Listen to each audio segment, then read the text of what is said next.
Namaste, I am Shamishta Paul from class 9A and today I am going to narrate a story which is very relatable to all of us, titled A House is Not a Home.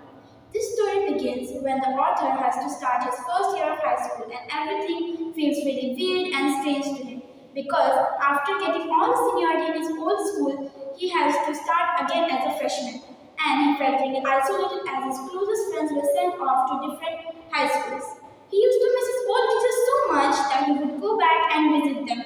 His teachers used to encourage him to take part in school activities so that he would like his new school. One Sunday afternoon, he was at his home doing his homework. His cat was sitting on his paper.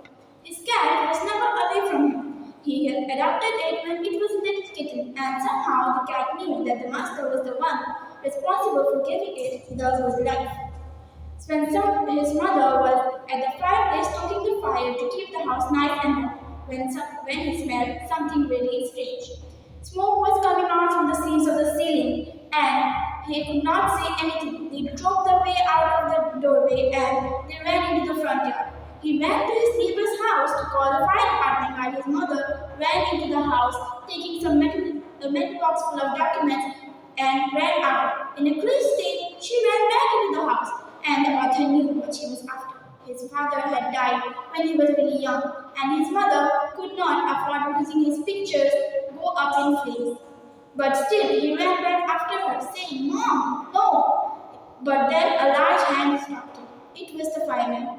The fireman assured him that his mother would be okay, and after some minutes, his mother was taken to his car in tow. His mother was giving an oxygen mask because she had inhaled a little bit of smoke, and all the times the author had hated her mother vanished at the thought of losing her.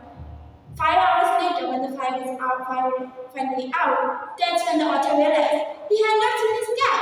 It was nowhere to be found. He was missing his cat terribly. That night, he went to his grandfather's house to stay the night. And the next day, even if he refused to go to school, his mother forced him to go. And the thing is that he had to wear his old church clothes and his aunt's tennis shoes as his shoes and clothes were burned in a fire. He felt really awkward and weird. Every time he tried to fit in, everything started to fall apart. Was he always meant to be a geek? He felt really insecure and weird. And like wildfire, the news spread. And everyone knew about his plight, even his teachers. He felt so disappointed. This was not the kind of attention he wanted at his new school.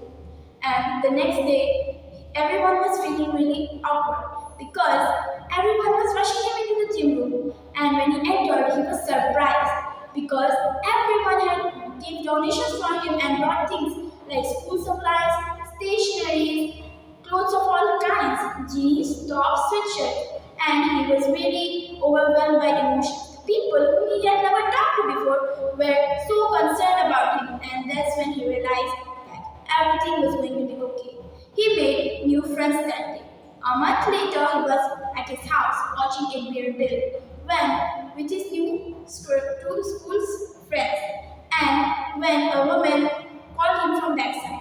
And when he turned around, he was shocked because the woman was holding his cat, asking him if it was his. He leapt up and took it from her hands. Apparently, the cat had run away when the fire was there and their phone number was on its collar, but they could not contact him as their phones were burnt.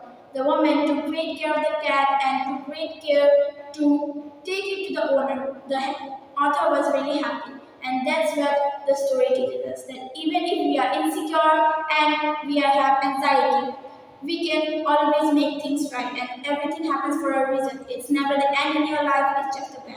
Thank you and have a great day.